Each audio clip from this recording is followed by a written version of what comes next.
Happy New Year's, everyone. I'm Rachel Dorada. And I'm Juan Pablo Godin Camargo. And you're tuning into our year-ending edition of Inside the Hashes Throwback Thursday, taking you into a deep dive into where some of your favorite players started and giving you a look into where they are now. On today's episode, we're throwing it back with New York Jets cornerback Bryce Hall. While he's now batting down passes and forcing turnovers in the pros, Hall was a standout wide receiver during his high school days at Bishop McDevitt. The former Crusader racked up 137 career catches for 2,386 yards and 35 touchdowns, earning him first-team class AAA All-State honors in 2015 by the Pennsylvania Football Writers Association. 24/7 Sports wasn't impressed with Hall as a prospect, giving him just a 2-star rating for their 2016 recruiting class. When it came time to pick where he was taking his talents, the Harrisburg native had just 2 FBS offers, Coastal Carolina University and the University of Virginia. Hall eventually committed to the Cavs, believing they embodied everything he was looking for in a college football program. Under newly hired head coach Bronco Mendenhall, the former wide receiver was moved to corner, with Mendenhall believing Hall could become a lockdown corner for the Wahoos. Following an encouraging 2016 freshman campaign, the 6'1", 202-pounder began to light up the field in Charlottesville, with 47 total tackles, 3 tackles for loss, and 1 interception in 2017. Already etching a name for himself on the college football landscape, Hall's performance in 2018 took him to the next level.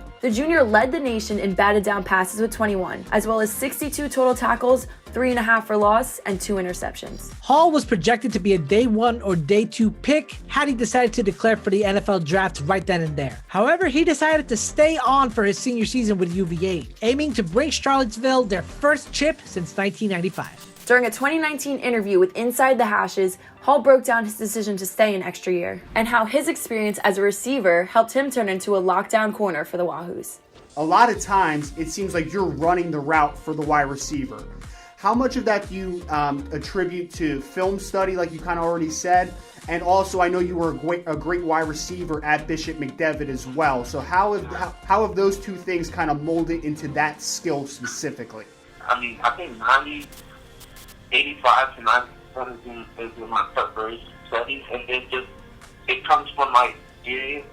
I think more so just of reading body language and just saying and just studying my opponent and just kind of seeing tendencies and just different things that kind of give me hints on when what routes they're doing, whether the speed that they're coming off the line with, just being able to judge that. But all that I think it comes from preparation and just experience of just seeing a lot of routes being ran and just kind of recognizing that whole aspect. All right, Bryce. First, I just wanted to say, last year I was doing an evaluation of you. I thought you were going to come out for the draft last year. Obviously, you made the decision to go back to the University of Virginia for your senior year.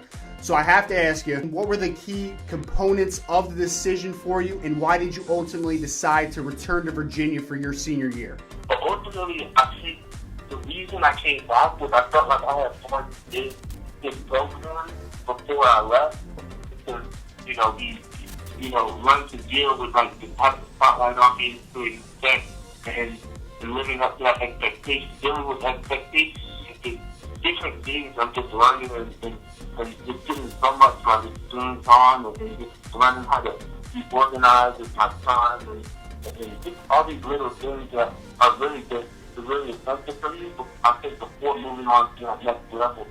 A promising 2019 campaign went down in flames for Hall, suffering a dislocated left ankle, broken fibula, and torn ligament after trying to block a punt in an October 11th matchup versus Miami. The injury forced Hall to miss the rest of his final season as a Cavalier. Hall spent the next several months rehabbing, looking to bounce back in time for the NFL draft. But limited participation at the Combine and a COVID-postponed pro day forced scouts to rely on his college tape and interviews to evaluate him. Hall went from a borderline first-rounder to a high-ceiling day 3 pick, as the New York Jets took him 158th overall in the 5th round. The former Wahoo came into training camp still battered up, keeping him sidelined until New York's Week 9 Monday Night Football game versus the the New England Patriots 394 days after his season-ending injury. With the release of veteran corner Pierre Desir, Hall's role in the Jets secondary quickly grew, recording 33 total tackles and a turnover in 7 games. Hall's defining play for 2020 came in Week 15 versus the LA Rams, where his one-handed interception in the second quarter